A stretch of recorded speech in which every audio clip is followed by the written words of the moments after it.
Et ouais les amis, toutes les bonnes choses ont une fin. Eh bien bonjour à tous, j'espère que vous allez bien, personnellement ça va super. Alors on se retrouve, je pense vous savez pourquoi, vous l'avez vu sur la miniature et je pense que vous l'avez vu sur tous les magazines, enfin sur tous les médias français aujourd'hui, puisque ça fait la une de tous les médias et c'est normal, puisque étonnamment Antoine Griezmann, donc fin de matinée, a annoncé sa retraite internationale. Alors je précise international, voilà, il va continuer à jouer avec l'Atlético de Madrid, pardon. Mais en tout cas, il ne jouera plus avec le maillot de l'équipe de France. Et c'est une nouvelle qui a choqué énormément de médias, qui a choqué énormément de monde et qui m'a choqué personnellement. Voilà, alors pour la petite anecdote, j'allais à la cantine quand je suis allé sur mon téléphone et que j'ai vu quelques articles qui disaient que Antoine Griezmann prenait sa retraite internationale. Alors personnellement, je ne les ai absolument pas cru au début, mais bon, après voilà, en regardant bien, il y avait quand même l'équipe qui a mis un article, RMC Sport, etc. Bah bref, voilà, que des médias fiables, donc forcément, bon bah j'étais obligé de me rendre à l'évidence.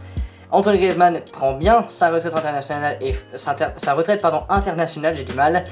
Et franchement, ouais, non, je suis un peu dégoûté quand même. C'est assez soudain. Je sais pas ce que vous en pensez, mais vraiment, je trouve ça soudain. Sachant qu'en plus, il voulait quand même continuer. Il avait dit dans une interview en septembre qu'il voulait continuer, début septembre, qu'il voulait continuer.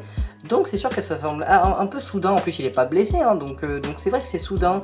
Ça peut surprendre beaucoup de monde. Personnellement, comme je l'ai dit, ça m'a surpris, ça me surprend toujours. Hein, sinon, je ferais pas cette vidéo comme ça. Et donc ouais, donc je suis vraiment surpris. Après voilà, c'est sa décision et ça on la respecte totalement. Et d'ailleurs, on lui souhaite le meilleur pour la suite. Et donc voilà, c'est sûr qu'une page se tourne pour l'équipe de France. On parle quand même du meilleur passeur de l'histoire de l'équipe de France. Il a quand même du coup 137 sélections à 8 longueurs du recordman de Hugo Lloris. Donc franchement c'est quand même pas rien. 44 buts, enfin bref, c'est vraiment l'un des plus grands joueurs de l'équipe de France, de l'histoire de l'équipe de France, ça je pense que je peux le dire sans aucune crainte, hein, même je pense du top 5 des meilleurs joueurs de l'équipe de France. On parle d'Antoine Griezmann quoi, enfin je veux dire, dès qu'on pense équipe de France, bah ça m'étonnerait pas qu'on pense Antoine Griezmann, clairement, il a marqué l'équipe de France de son empreinte. Et oui, c'est sûr que ça attriste, hein, ça attriste forcément, c'est vraiment, comme je l'ai dit, une page qui se tourne pour l'équipe de France, pour les fans de l'équipe de France. Et voilà, une génération s'en va, hein, avec Giroud, avec Hugo Lloris, avec Varane. Voilà, déjà, décidément, une semaine très très chargée, hein, entre Varane qui prend sa retraite, voilà, que ce soit club ou international, hein, il l'avait déjà pris international, mais là il l'a pris en club. Que ce soit Antoine Griezmann avec sa retraite internationale, putain j'ai du mal aujourd'hui, pardon, excusez-moi.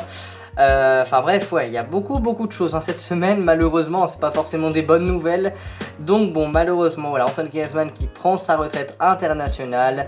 Mais en tout cas, on lui souhaite le meilleur pour la fin de sa carrière avec l'Atlético de Madrid. En tout cas, pour l'instant, il est à l'Atlético de Madrid. Et pour l'instant, ça se déroule très très bien pour lui. Donc on espère que ça va continuer comme ça pour lui. On espère qu'il va pourquoi pas continuer à jouer avec l'Atlético de Madrid pendant quelques années, 4, 5, 6 ans, on sait jamais. Mais voilà, c'est sûr que voilà, c'est un tournant quand même dans une carrière de prendre sa retraite internationale, hein, surtout la carrière, enfin une aussi grosse carrière comme celle d'Antoine Griezmann, c'est quand même pas rien. Après voilà, c'est comme ça, hein, c'est forcément, hein, voilà, une nouvelle génération s'en va et une ancienne génération s'en va et une nouvelle arrive avec notamment Olise, Koné, etc. Maignan, enfin bref, voilà, vous les connaissez maintenant.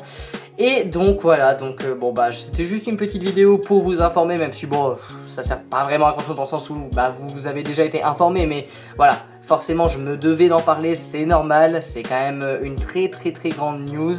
Comme je l'ai dit, pas forcément une bonne news, mais ça reste quand même une très grande news.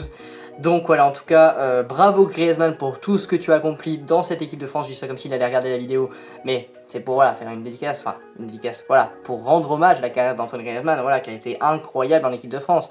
Bravo à tout ce qu'il a fait, à tout ce qu'il a accompli, à tout ce qu'il a apporté à cette équipe de France. Franchement, bravo. Et merci infiniment. En tout cas, nous on se retrouve demain pour la preview, pour la vidéo pronostic du match entre le Paris Saint-Germain et Arsenal. Un match qui me marque énormément, mais ça on en parlera demain, on aura le temps d'en reparler demain. Bonne fin de journée à vous, et on se retrouve demain pour une prochaine vidéo les boss. Ciao ciao.